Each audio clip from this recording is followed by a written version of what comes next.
গ্রাম বাংলার একটি ঐতিহ্যবাহী খাবার হচ্ছে তালের পিঠা।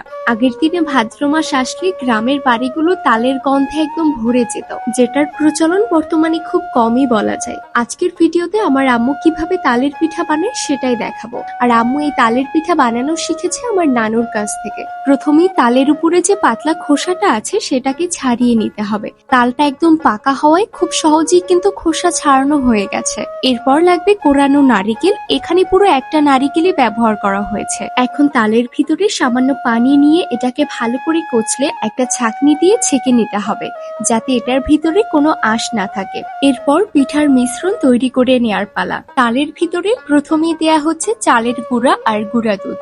এরপর এক এক করে দেয়া হবে কোরানো নারিকেল, পাটালি গুড় আর পরিমাণ মতো লবণ। এরপর সবকিছুকে খুব ভালো করে হাত দিয়ে মেখে পিঠার মিশ্রণটিকে তৈরি করে নিতে হবে। এরপর কাঁঠাল পাতা দিয়ে বানানো হবে খিল্লি।